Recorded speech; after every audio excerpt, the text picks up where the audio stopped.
오늘 통성경 제목은 남북 분열 왕조입니다. 아까 통성경 노래에서는 사랑의 줄, 사명의 줄에 해당하는 부분입니다. 세 가지로 나누어서 말씀을 전하려 합니다. 첫 번째는 남북 분열, 두 번째는 오므리 왕조와 엘리야 엘리사의 사역, 그리고 예후 왕조와 아모스 호세아의 사역으로 이렇게 나누어서 말씀을 나누려고 합니다. 남북 분열 왕조 이전은 통일 왕국이었습니다. 사울로 시작해서 다윗, 솔로몬으로 이어진 통일 왕국 시대였는데, 다윗 왕은 제사장 날의 기초를 너무 잘 닦았습니다. 충성을 다하는 정말 충성된 왕이었습니다. 하지만 그의 아들 솔로몬은 많은 후궁들을 통해서 이방신을 섬기는 문화가 그 땅 가운데 자리 잡을 수 있도록 하였습니다. 그래서 열왕기상 11장 11절 말씀은 여호와께서 이렇게 말씀하십니다. 여호와께서 솔로몬에게 말씀하시되 내가 이러한 일이 있었고 또 내가 내 언약과 내가 내게 명령한 법도를 지키지 아니하였으니 내가 반드시 이 나라를 내게서 빼앗아 내 신하에게 주리라 라고 말씀을 하셨습니다. 그래서 솔로몬이 죽고 그 아들 르호보암이 왕위를 물려받았다가 곧 그 나라는 남북으로 나뉘게 됩니다. 12지파 중 유다와 베냐민 지파는 르호보암을 따르게 되고 10개 지파는 여로보암이라는 사람을 따르게 됩니다. 처음부터 르호보암이 남유다의 왕이 된 것은 아니었습니다. 아비 솔로몬이 죽고 온 이스라엘은 르호보암을 왕으로 삼으려 하였습니다. 그래서 르호보암은 세겜이라는 곳으로 갑니다. 그리고 그곳으로 갔더니 온 회중이 르호보암에게 말을 합니다. 열왕기상 12장 4절 말씀입니다. 왕의 아버지가 우리의 멍에를 무겁게 하였으나 왕은 이제 왕의 아버지가 우리에게 시킨 고역과 매운 무거운 멍에를 가볍게 하소서. 그리하시면 우리가 왕을 섬기겠나이다 라는 이야기를 합니다. 왕이 되려고 세겜으로 갔더니 몇몇 사람들이 아니라 좀 많은 사람들이 마음을 모아서 이렇게 이야기를 합니다. 솔로몬은 아주 지혜로운 왕이었고 국방과 경제를 튼튼히 하긴 했지만 솔로몬이 했던 일들 중에는 조금은 불평등했을 수도 있을 일도 하였습니다. 열왕기상 4장에는 솔로몬이 행했던 행정 시스템에 대해서 나오는데, 그 중에서 열왕기상 4장 7절에서 19절 말씀을 잘 보면은 띄우진 않는데, 말씀을 잘 보게 되면은 솔로몬이 온 이스라엘에 12지방 관장을 두고 또 그 사람들이 왕과 왕실을 위해 양식을 공급했도록 했다라는 말이 나옵니다. 매달 한 달치씩 양식을 공급했다라는 이야기인 것 같습니다. 잘 보면 그 일이 북이스라엘에 많이 몰려져 있습니다. 유다도 사람들이 모래처럼 많아져서 유다 사람들도 솔로몬과 함께 먹고 마시고 즐거워하였지만 그 유다 사람이 많았는데 유다족 속에는 그 일을 부과하지 않았습니다. 그리고 솔로몬 시대에는 국가적인 공사도 많이 하였었는데 그런 노역을 조금 이제는 좀 북이스라엘 10개 지파에서 좀 줄여달라고 한 목소리를 낸 것입니다. 그런데 르호보암은 이렇게 해서 그러면 나는 정갈 채찍으로 너희를 다스릴 거야 라고, 더 강하게 다스릴 것이다 라고 이야기를 합니다. 결국 그 나라는 쪼개졌고 르호보암은 그의 아버지의 신앙과 정치를 또 답습하였습니다.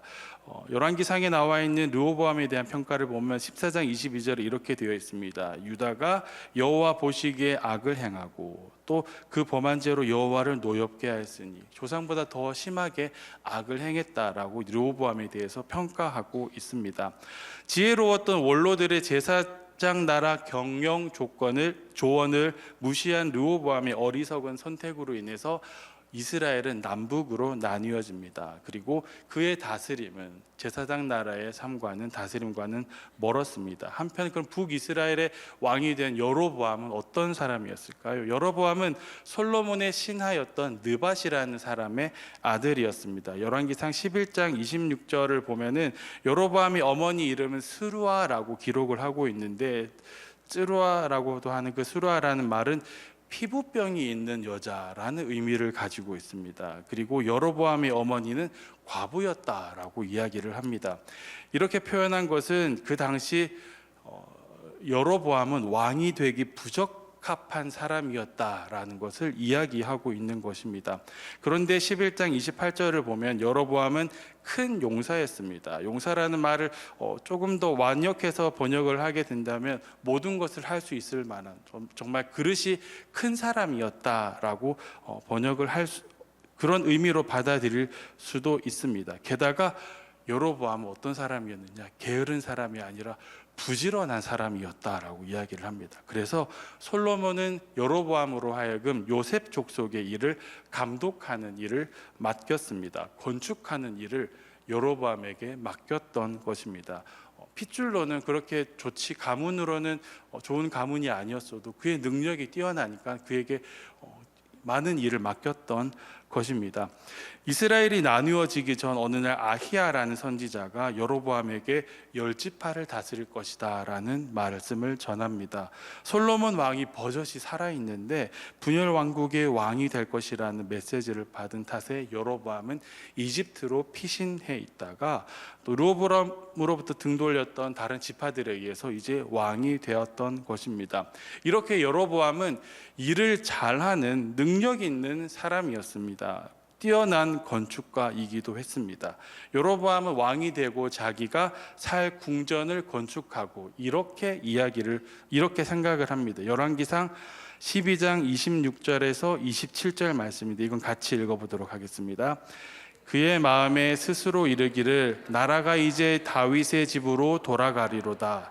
만일 이 백성이 예루살렘에 있는 여호와의 성전에 제사를 드리고자 하여 올라가면 이 백성의 마음이 유다 왕 된 그들의 주 르호보암에게로 돌아가서 나를 죽이고 유다의 왕 르호보암에게로 돌아가리로다 하고, 그래서 여로보암은 이런 생각을 하고 개최 계획을 꾸미고 실행하였던 것이 바로 금송아지를 만드는 일이었습니다. 그래서 사람들에게 이제는 예루살렘으로 올라갈 일 없어요 라고 이야기를 합니다.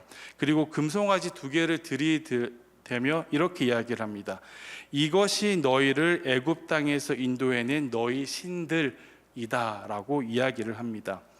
이 표현을 이것이 너희를 애굽 땅에서 인도해낸 너희 신이라는 표현을 어디서 들어보신 분도 아마 있으실 것입니다. 이 일은 모세가 시내산에 있을 때 출애굽기 32장 4절 보면은 아론이 그들의 손에서 금고리를 받아 부어서 조각칼로 새겨 송아지 형상을 만드니 그들이 말하되 이스라엘아, 같이 읽습니다. 이는 너희를 애굽 땅에서 인도하여 낸 너희의 신이로다 하는지라. 똑같은 표현이죠, 그렇죠? 똑같은 표현을 합니다. 아론이 했던 말을 똑같이 말합니다. 다만 이제 단수에서 복수로 바뀐 거죠. 신들이라고 했으니까. 그리고 아론이 했던 것처럼 여호와의 명절을 공포를 합니다. 하나님은 아론이 금송아지를 만들었을 때 그 백성들을 사랑하셨습니까? 치셨습니까? 치셨습니다. 여로보암은 동일한 죄를 저질렀습니다. 죄의 결과는 멸망이고 사망입니다. 이제 성전의 시대 때 온전히 예배드림을 통해서 제사장 나라로 나아가야 하는 그때에 과거의 일이 반복된 것입니다. 동일한 죄를 반복하는 것이야말로 어리석은 사람입니다. 그런데 죄의 특성은 반복적이고 상당히 중독적입니다. 죄를 반복하지 않는 여러분과 또 저 되길 축복합니다. 여로보암은 이렇게 똑똑한 사람이었고 일을 잘하는 사람이었습니다.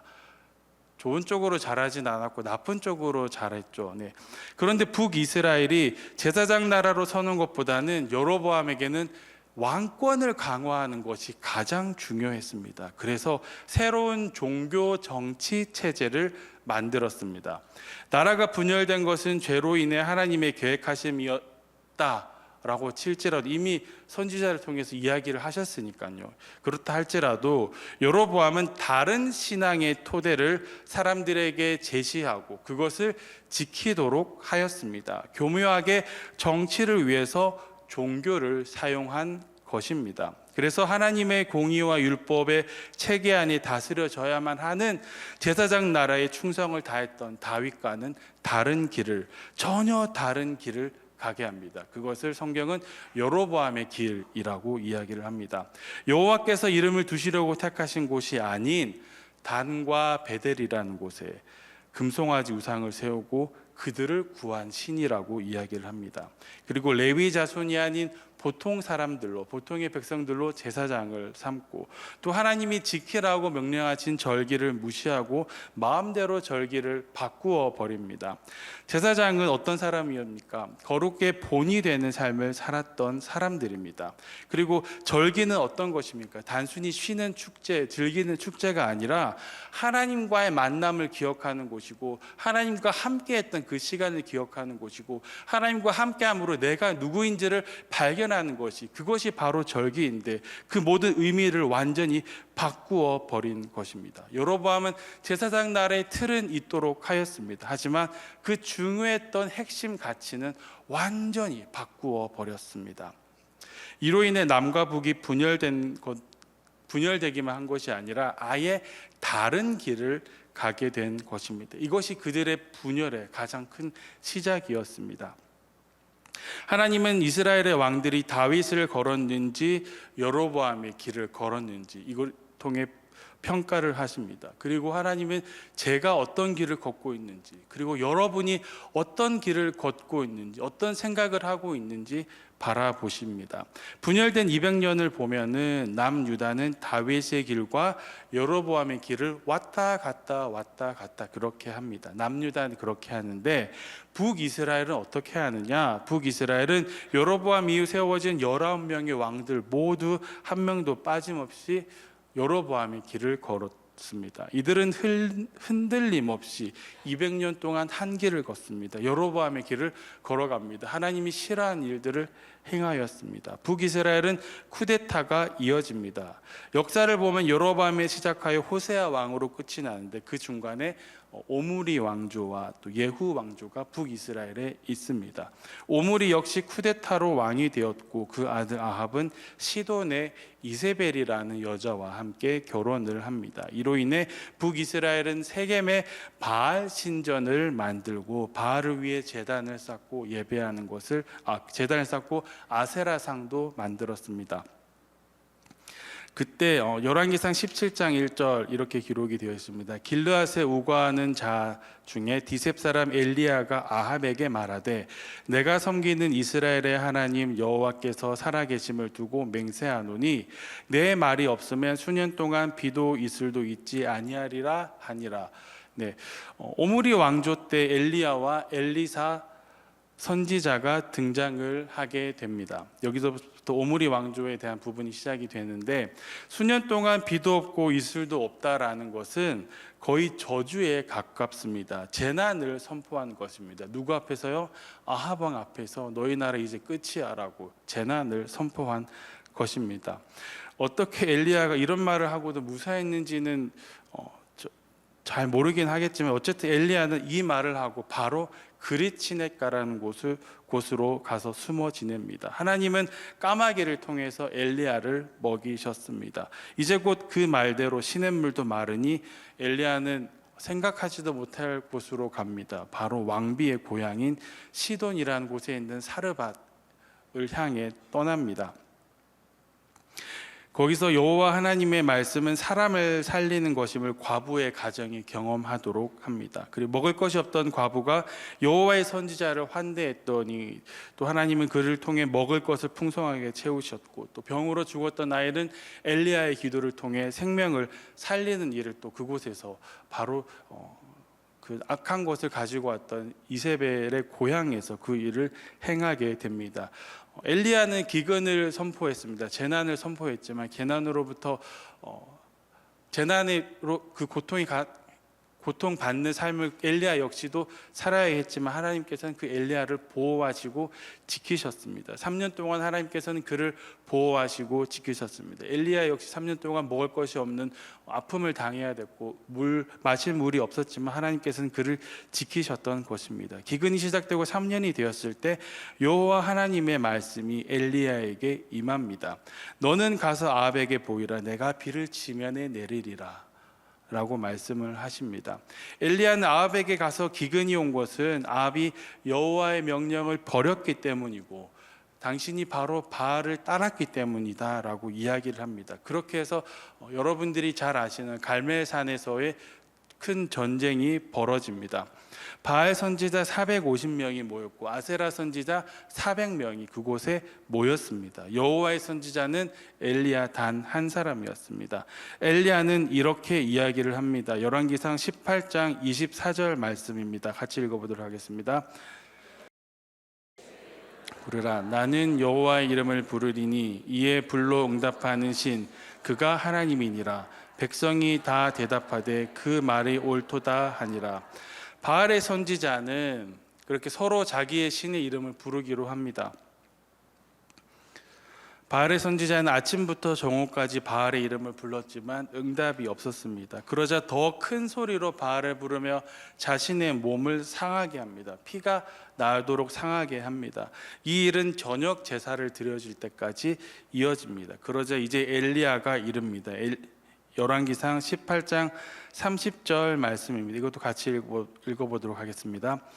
엘리야가 모든 백성을 향하여 이르되 내게로 가까이 오라. 백성이 다 그에게 가까이 가매 그가 무너진 여호와의 제단을 수축하되. 상징적인, 어쩌면 상징적인 표현을 일부러 넣은 것 같습니다. 무너진 여호와의 제단을 수축하되. 여로보암의 시대부터 이때까지 무너져 있었습니다. 하지만 그때 그제서야 비로소 엘리야의 시대 때 여호와의 제단이 그곳에 다시 수축되었습니다. 엘리야는 돌로 제단을 쌓고 그 위에 나무를 버리고 나무 위에 송아지를 각떠서 물을 붓습니다. 원래 물 먹은 나무는 잘 타지 않습니다. 훈련할 때는 물 먹은 나무를 쓰는 걸로 알고 있습니다. 엘리야는 여호와가 그들의 하나님인 것과 하나님은 그들의 마음을 하나님이 그들의 마음을 되돌이키심을 알게 해달라고 기도합니다. 그렇게 기도하고 나서 불이 붙었고 도랑까지 탑니다. 이들이 예배 드려야 할 곳은 원래 예루살렘의 성전이었지만 그날은 갈멜산에서 만든 여호와의 제단이 하나님의 이름을 두신 곳이었습니다. 하나님은 엘리야의 기도에 응답하셨습니다. 물먹은 번제물과 나무와 또 도랑의 물도 다 태우셨습니다. 그리고 말씀대로 그 땅에 큰 비를 내리셔서 가뭄이 멈추도록 하셨습니다. 그런데 이후 이세벨은 바알의 선지자 450명도 이때 죽었죠. 이후 이세벨은 엘리야를 죽이려고 합니다. 북이스라엘은 예배만 무너진 것이 아니라 또 사회적인 시스템도 무너져 있었습니다. 정의가 사라지고 불의가 가득 찬 나라가 되었습니다. 아합과 이세벨은 나봇이라는 사람의 포도원이 사마리아의 왕궁에 가까웠는데 그게 욕심이 났습니다. 그래서 자기한테 주면 돈을 쳐주겠다라고 합니다. 오늘날 국가가 사유지를 사겠다라고 하면은 아마 나쁜 거래는 아닐 것입니다. 더 좋은 값을 쳐줄 때도 있기 때문입니다. 그런데 이게 오늘의 생각으로 그대로 하면 안 되고요. 제사장 나라에서 어떻게 해야 되느냐로 생각을 하셔야 됩니다. 제사장 나라에서 땅은 사고 팔 수 있는 것이 아니었습니다. 바로 그것은 하나님께서 주신 유산이었기 때문에 사고 팔 수 있는 나의 소유지가 아니었던 것입니다. 조상 대대로부터 우리 지파에게 물려져 있는, 우리 가문이 지켜야 하는 그런 땅이었습니다. 그런데 아합이 땅을 못 찾아서 이제 막 배가 아파하니까, 시름에 빠져 있으니까 아내가 돕습니다. 어떻게 돕느냐? 불량배들을 시켜 죄 없는 나봇을 돌로 쳐 죽이게 합니다. 그리고 포도원을 빼앗습니다. 그것도 나봇이 하나님과 왕을 저주하였다라고 거짓 증언하게 하여서 죽입니다. 나봇은 제사장 나라의 토지법을 지키려고 그 땅을 팔지 않았지만 왕과 왕비는 사육을 위해서 백성의 땅을 수탈하였습니다. 결국 아합과 이세벨은 비참한 죽음을 당하게 됩니다. 이 엘리야의 뒤를 이어서 엘리사라는 사람이 또 사역을 하게 됩니다. 엘리사는 선지자의 제자들을 교육하는 일을 하였고 또 엘리야보다 더 많은 이적이 엘리사를 통해서 일어났었습니다. 이런 이야기들을 보면 너무 재밌습니다. 이런 이야기를 보면 너무 신기하고 나에게도 그런 일이 일어났으면 하는 생각이 또 들기도 합니다. 하지만 실제를 보면 악한 세대를 본받지 않고 거룩한 소수의 길을 선택하였던 이들은 고난의 길을 걸었습니다. 우리는 그들을 통해서 모든 이야기 가운데 있는 하나님의 사랑을 또 바라보아야 하는 것입니다. 세 번째는 예후 왕조와 아모스, 호세아의 사역에 대한 부분입니다. 악한 길을 걸은 오므리 왕조는 하나님이 세운 다른 리더인 예후를 통해서 진멸됩니다. 오므리 왕조에 아합 왕이 있었죠. 그런데 이 왕조는 예후라는 사람을 통해서 진멸됩니다. 예후는 북이스라엘의 바알 선지자들을 모두 처단하는 일을 합니다. 하지만 단과 베델의 금송아지는 제거하지 않았습니다. 분열 왕조지만 남유다에 대한 이야기는 다음에 역대기를 다룰 때 할 것이기 때문에 오늘에서는 북이스라엘에 대한 이야기만 나누었는데, 북이스라엘의 바알 숭배가 남유다에게 전염된 사건이 하나 있었습니다. 남유다의 요람 혹은 여호람이라는 왕은 북이스라엘의 아합 왕의 딸인 아달랴와 결혼하였습니다. 북이스라엘의 아합 왕의 아내는 누구였다고 했죠? 이세벨이었습니다. 이세벨은 어디 출신이라고요? 시돈의 출신입니다. 시돈에서 바알 신을 섬기던 그런 일을 했던 사람입니다. 그런데 남유다의 요람 왕은 아마도 정치적으로는 좋은 관계를 맺으려 했던 것이겠지요. 북이스라엘의 아합 왕의 딸 아달랴와 결혼을 하였는데, 이 일로 인해 북이스라엘의 죄악이 남유다로 흘러 들어가게 됩니다. 아달랴는 남편 요람 아들을 통해서 남유다의 바알 숭배를 퍼뜨립니다. 그리고 아들 아하시아가 죽자 스스로 남유다 왕이 되어서 아주 나쁜 짓을 저지르려고 했습니다. 바로 다윗의 후손을 다 죽이려고 하였습니다. 하지만 그 상황에서 하나님은 제사장 여호야다의 아들 여호세바를 통해서 왕자 요아스를 구출하고 또 몰래 키웁니다. 제사장 여호야다의 주도 아래서 아달랴는 이제 폐위가 되고, 그 왕비 아달랴는 폐위가 되고 어린 요아스가 왕위에 오릅니다. 이를 통해서 요아스와 제사장 여호야다를 통해서 하나님과의 언약이 새롭게 갱신이 되고 또 성전을 수리하는 일이 일어나게 되었던 것입니다. 이것이 북이스라엘의 어떤 200년의 역사입니다. 그리고 마지막으로는 예후 왕조의 시대는 문서 예언자의 시대이기도 하였습니다. 잘 보면, 성경을 정말 잘 보면 엘리야와 엘리사는 어느 책에 기록이 되어 있는 거죠? 열왕기상이라는 책에 기록이 되어 있습니다. 열왕기 상하에 그렇게 기록이 되어 있는데, 열왕기 상하 이외엔 엘리야와 엘리사에 대한 이야기는 좀 잘 안 나옵니다. 그리고 거기에는 다른 예언서에 있는 기록은 또 잘 안 나오게 됩니다. 그리고 우리가 아는 호세아서나 아모스서 이런 책들을 문서 예언자의 책이라고 이야기하기도 합니다.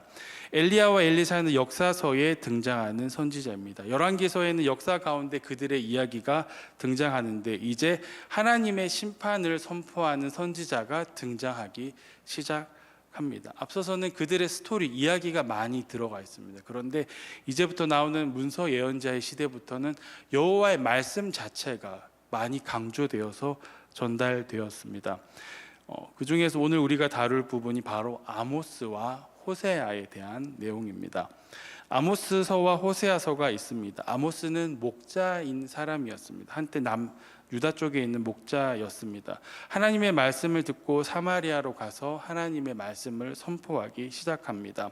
왜 하나님의 말씀을 선포해야 했느냐? 북이스라엘의 삶이 엉망진창이었기 때문입니다. 제사장 나라의 삶과는 전혀 다른 삶을 사람들이 살고 있었기 때문입니다. 가난한 사람들은 겉옷이 없어서 고통받고 있는데, 부자들은 어떻게 살았습니까? 여름이면 이쪽 궁에서 살고 겨울이면 저쪽 궁에서 살고, 또 그들의 침대는 상하 침대였다라고 이야기를 합니다. 이스라엘에 코끼리는 없었을 텐데 상하 침대, 수입품을 그렇게 썼다라고 기록이 되어 있습니다. 그리고 살찐 양을 요리하고 또 포도주를 컵에 마시는 게 아니라 대접에 포도주를 들여 마셨다라고 그렇게 이야기를 하며, 이들은 또 교양 있게 음악을 듣고 있었습니다. 북이스라엘은 제사장 나라의 사명을 이렇게 잃어버렸습니다. 누구는 극심한 가난에 시달리고 있고, 그들이 가지고 있는 것은 다 수탈당하고, 부자들은 계속 부하게만 그렇게 삶을 살고 있었습니다. 그래서 하나님은 그들에게 오직 정의를 물같이 공의를 마르지 않는 강같이 흐르게 할 것을 명하십니다. 아모스 5장 24절 말씀 같이 읽어보도록 하겠습니다. 오직 정의를 물같이 공의를 마르지 않는 강같이 흐르게 할지어다.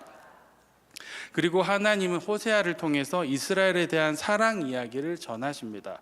호세아 선지자는 고멜이라는 음란한 여인을 만나 음란한 자식을 낳게 됩니다. 고멜은 남편의 사랑을 몰라 도무지 음행을 멈추지 않습니다. 그 모습이 바로 하나님께서 호세아 선지자를 통해서 말씀하시는 그 모습이 바로 북이스라엘의 모습이었던 것입니다. 그들은 하나님과 언약 관계를 맺었지만, 결혼 생활 같이 언약 관계를 맺었지만 하나님을 떠나 다른 이방신들을 섬기는, 우상들을 섬기는 삶을 지속해서 계속적으로 살고 있었습니다. 멈추지 않고 우상 숭배를 해왔습니다. 이는 하나님의 사랑을 몰라주는 그 북이스라엘의 모습이었습니다. 이는 200년 동안 사명의 줄을 놓아버린 북이스라엘 향한 하나님의 사랑의 메시지이기도 하였습니다. 호세아 6장 3절 말씀 같이 읽어보도록 하겠습니다. 그러므로 우리가 여호와를 알자, 힘써 여호와를 알자.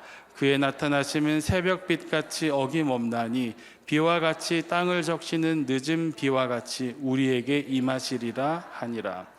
이렇게 아모스는 정의가 회복되기를 외쳤고, 호세아는 여호와를 아는 지식을 제발 여호와를 아는 지식을 가지자라고 호소합니다. 설득하는 것이 아니라 호소하는 것입니다. 시대를 왜 이렇게 여호와를 알아야 하는가? 왜 여호와를 아는 게 필요한가? 시대를 새롭게 한다는 것은, 그 새롭게 할 수 있는 힘은 나의 내면으로부터 나오는 것이 아니라, 누군가의 좋은 정책으로부터 나오는 것이 아니라 바로 여호와를 아는 지식에서 나오는 것이기 때문에 호세아는 제발 여호와를 온 힘을 다해서 좀 알라라고 그렇게 호소한 것입니다. 말씀을 마무리하려고 합니다. 남북 분열 왕조를 이해하기 위해서는 어디서 분열이잖아요. 그 균열이 시작되었는지, 그리고 그 나누어짐 가운데 하나님이 어떻게 일하시는지를 보아야 합니다. 여로보암은 정치를 위해 이스라엘이 원래 가지고 있던 제사장 나라의 종교 체계를 벤치마킹했습니다. 자신의 정치를 위해 벤치마킹했습니다. 하지만 가장 중요한 가치는 그곳에 담지 못했습니다. 아마도 솔로몬이 가지고 있던 혼합적인 모습만 보아서 그럴 수도 있습니다. 제대로 종교 체계를 담지 못하고 자기가 원하는 대로, 자기의 입맛대로 바꾸어 버렸습니다. 권력을 유지하기 위한 종교로 바꾸었습니다. 그래서 그것을 통해서 처음에는 그게 아니었던 것 같아요. 처음부터 바알 신앙이 들어올 수 있도록 하기 위해서 한 건 아니었겠지만, 이를 통해서 바알 신앙이 들어올 수 있는 여지를 만들어 놓았습니다. 타협적인 신학을 만들었습니다. 금송아지를 만들고 이것이 너희를 인도해낸 신이라고 하고, 또 죄의 시스템을 가져왔으니, 하나님께서 원래 주셨던 제사장 나라의 시스템이 아니라 자기가 입맛대로 바꾸어 버려서 죄의 시스템을 가져왔으니 그 결과는 쇠락과 심판의 길로 가는 것이 자명한 나라를 만들었습니다. 그래서 시작부터 결국 그 나라는 파멸의 길로 가는 나라가 되었습니다. 하지만 하나님은 이 상황이 어떻게 하셨나? 북이스라엘에, 특히 잘 보면 북이스라엘에 그렇게 우리가 잘 알고 있는 선지자들을 많이 보내십니다. 그래서 계속 보내서 말씀을 전하십니다. 이적을 행하시고 말씀을 끊임없이 특히 그 악한 곳에 보내십니다. 이를 통해서 우리는 그럼에도 불구하고 그들을 사랑하시는 하나님을 발견하게 됩니다. 여로보암이 자격이 있어서 왕이 되지는 않았다고 했습니다. 북이스라엘의 자격이 있어서 하나님이 그들을 부르시고 다가가신 것이 아닙니다. 그들은 어쩌면 자격이 없었습니다. 하나님을 섬기는 사람이 드물었기 때문입니다.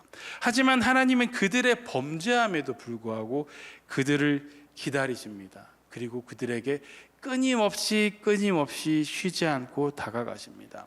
오늘 읽지는 않았지만 여로보암이 이런 정책을 만들자마자 바로 베델의 선지자를 보내서 말씀하셨습니다. 그런데 여로보암은 듣지 않습니다. 엘리야와 엘리사를 통해서 수많은 기적을 보이셨습니다. 경고의 메시지를 보내셨습니다. 부르심에 지속적으로 거절함에도 그들을 다시 부르시고 그들에게 다시 다가가십니다. 그저 부탁이나 설득하는 것이 아니라 호소하십니다. 말씀으로 새롭게 함을 얻고 말씀에 반응하는 삶을 이들이 살길 원하셨기 때문입니다. 우리 역시 아무런 자격이 없는 자인데 하나님은 저를, 여러분을 부르셨습니다.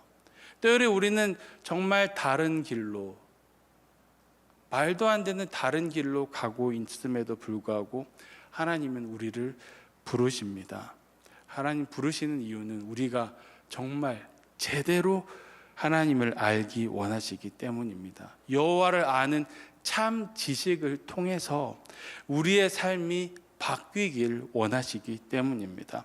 오늘 우리나라가 분열되어 있습니다. 여호와를 더 깊이 알아가고 정말 하나님께서 원하시는 것이 무엇인지 분별할 수 있는 저와 여러분 되길 소망합니다. 신앙을 이데올로기화하는 것은 여로보암이 정말 잘했던 길입니다. 그렇게 하면 여로보암의 길을 가는 길이 될 수도 있습니다. 북이스라엘에게 가슴 찢는 회개는 볼 수 없었습니다. 그래서 하나님은 징계의 3단계인 포로 징계를 이제 받을 것이다 라고 선지자들을 통해서 선언하십니다. 힘써 여호와를 제대로 알고 그 말씀에 합당한 삶을 사시는 저와 여러분 되시길 축복합니다. 기도하겠습니다.